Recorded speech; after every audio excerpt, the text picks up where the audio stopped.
Halo teman-teman yang berbahagia, berjumpa kembali dengan saya Dr. Andri, spesialis kedokteran jiwa dari Rumah Sakit Omni Alam Sutra Tangerang. Di kesempatan kali ini, saya mungkin ingin sedikit membahas saja yang berkaitan dengan tujuan dari pengobatan gangguan kecemasan yang mungkin juga banyak disalahpahami oleh banyak orang ya. Seperti tadi juga ada pasien yang mengatakan, apakah sebenarnya kondisi gangguan saya bisa sembuh, Dok? Dan bagaimana kalau misalnya keadaan yang disebut sembuh itu gitu. Nah, saya ingin kasih tahu dulu ya kepada teman-teman semuanya bahwa masalah gangguan kecemasan ini memang cukup kompleks ya, sangat kompleks kalau saya bilang. Saya sendiri mempelajari gangguan kecemasan ini sampai mengikuti kongres kecemasan di Wolfsburg, Jerman 2019 kemarin.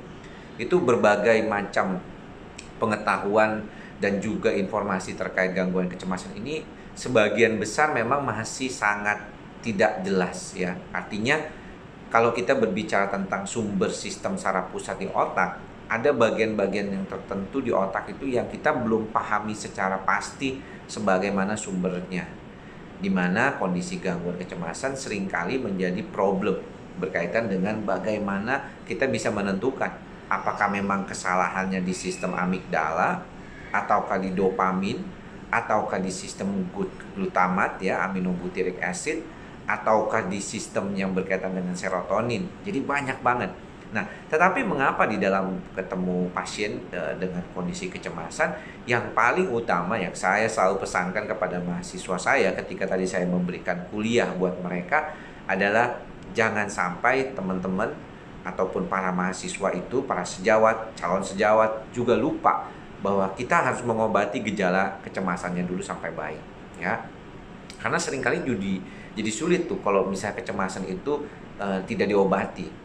Nah, kenapa dok kalau tidak diobati itu, apalagi kalau gejalanya, simptomnya itu tidak diperbaiki dengan baik, malah akan membuat orang itu semakin parah.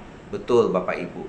Karena kalau sistem saraf pusatnya terganggu dan juga dia susah untuk mengatasinya, ataupun tidak ada pengobatan untuk mengobatinya, maka akan sulit berpikir ya. Bapak Ibu bisa bayangkan loh, kalau misalnya sistem saraf pusat kita itu sangat dominan ya terkait dengan keadaan itu, bagaimana sistem saraf pusat itu bisa mengelola perasaan dan pikiran kita, sedangkan sistemnya itu sendiri lagi rusak gitu.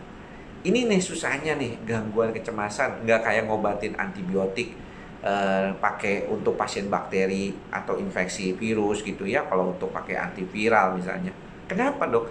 Karena susah gitu.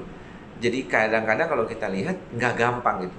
Diberikan pengobatan ini belum tentu cocok, dikasih obat ini belum tentu pas, diberikan terapi dengan kognitif terapi belum tentu cocok, dikasih meditasi nggak bisa meditasi, dikasih relaksasi susah untuk relaksasi. Jadi banyak banget hal-hal yang bisa diperbaiki, tetapi juga banyak berkaitan dengan berbagai macam faktor, sehingga untuk mencari cara yang baik, yang benar-benar pas untuk pasien gangguan cemas itu tidak mudah ya.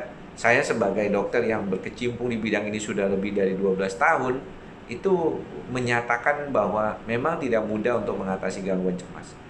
Nah, menariknya kalau kita sudah mampu mendiagnosis dengan baik, mengenali gejalanya, kemudian tahu arahnya kemana, pengobatannya itu bisa cepat dan hasilnya tuh luar biasa.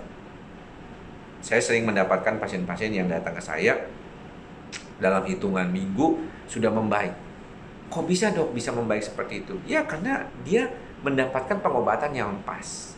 Kalau pas, sistem saraf pusatnya udah nyaman, baik orangnya, membantu sekali ya, gejalanya hilang, kondisinya nyaman, enak banget dah buat si pasiennya.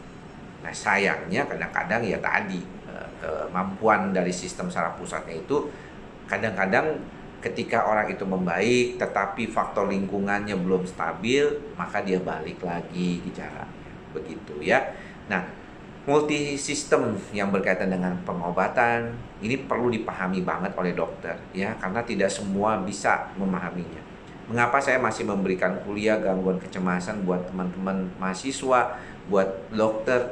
Karena begitu kompleksitasnya masalah gangguan kecemasan. Ini nggak bisa cuman diomongin dengan cara kamu harus lebih banyak berdoa, lebih banyak bersyukur, lebih tenang gitu ya. Kadang-kadang itu tidak cukup.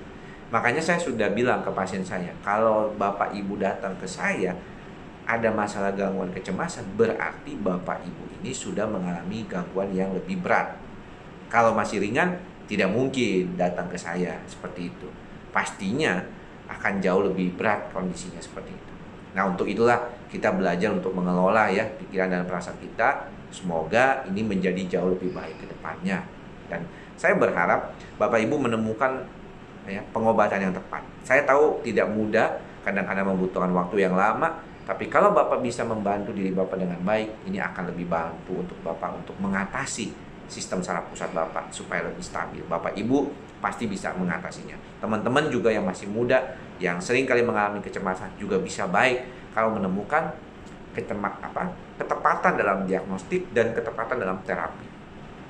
Kalau bisa tepat, benar-benar pas, itu bisa nyaman dan dipertahankan dulu, jangan buru-buru dilepas ya, jangan langsung 1 minggu enak terus dilepas. Makan obatnya teratur dulu minimal 3 bulan, nanti setelah itu coba pelan-pelan dilepaskan sambil belajar terus untuk mengatasi keadaannya. Oke ya, sampai bertemu lagi di lain kesempatan. Semoga semua makhluk berbahagia. Salam sehat jiwa, bye bye.